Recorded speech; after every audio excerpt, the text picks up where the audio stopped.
Well, I apologize to Tammy for that rather cumbersome bio, but I welcome you all to this auspicious occasion.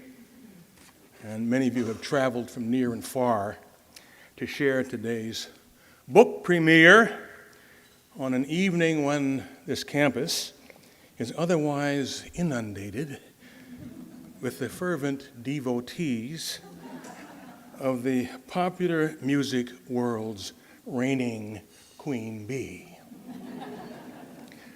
By contrast, as next-door neighbors and friends for more than 30 years, I have the distinct pleasure and honor of introducing you to a decidedly more modest, ordinary human, or so she tells us on the book jacket, unassumingly named Savita Gupta Harjani.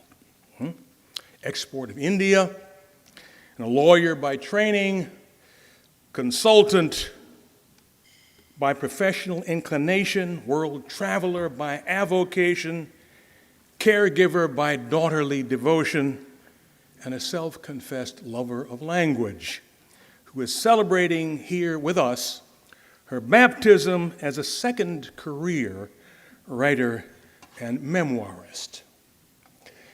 Savita has subtitled her debut memoir, Random Ramblings of an Ordinary Human. But as one astute literary observer has commented, memoir isn't the summary of a life, it's a window into a life, very much like a photograph in its selective composition. It may look like a casual and even random calling up of bygone events. It is not. Another surveyor of memoir and the memoir landscape has added that what could be simpler to understand than the act of people writing about what they know best, their own lives. But this apparently simple act is anything but simple, for the writer becomes, in the act of writing, both the observing subject and the object of investigation, remembrance, and contemplation. As Savita's memoir amply testifies, caregiving is a life-altering experience for caregivers and care receivers alike. And the author of such an account confronts the challenge that every memoirist encounters when trying to speculate about what other ordinary humans are thinking and feeling, an especially problematic task when faced with the fading mental and physical faculties of one's own mother. As you will discover as you read her book, Savita Harjani has a unique gift for metaphors, which she extends and plays almost musical riffs on in her richly orchestrated ramblings, getting at the core of the people and relationships in her and her mother's lives. Some of the most arresting are sensuously detailed vignettes of her treasured childhood learnings at her mother's feet, and those capturing alternatively the angst and inevitable helplessness of her long vigil as her mother's caretaker. The metaphor of Savita's title, Postcards from Within, deserves a little special attention as cultural context before I gladly step aside. Although she doesn't explicitly address it in her text, the postcard in modern India has a more distinctive history and tradition than we associate usually with its American counterpart. Originally introduced in India in 1879 as a service devoted to agents of the British Imperial Raj and inclined thereby to satisfy the colonial photographic fantasies and exotic delusions of the Anglophile populace.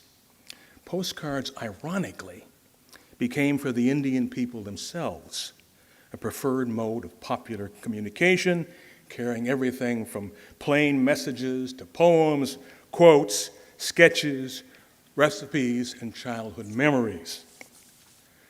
Born during the last years of the Raj, Savita's ma grew up in such a milieu. In smaller towns and villages in India, many people, instead of sending wedding cards, wrote postcards to invite people to weddings and other occasions. Even in today's age of Instagram, postcards continue to be popular with many people in India as travel journals and signposts, reminding them about the times and places they visited and wished to share. Aditya Sharma, a Delhi-based writer-lawyer like Savita, insists that the postcard commands a certain sense of timelessness. It requires a precise, direct, and honest form of writing, whether you're writing a personal or a political message. The beauty of postcards is that their unpretentious demands on the dear reader that Savita invites into her world at the outset of the book have a way of strengthening bonds and disarming people. As such, in Savita's postcards, her poignant meditations on the meanings of time and the need to cherish the human connection in all of its complexity and drama resonate with such an outlook and beckon us to enter her open door. But because my time has rapidly run its course, let me then step aside and let Savita step front and center to flesh out her metaphors and musings. Please join me in welcoming her.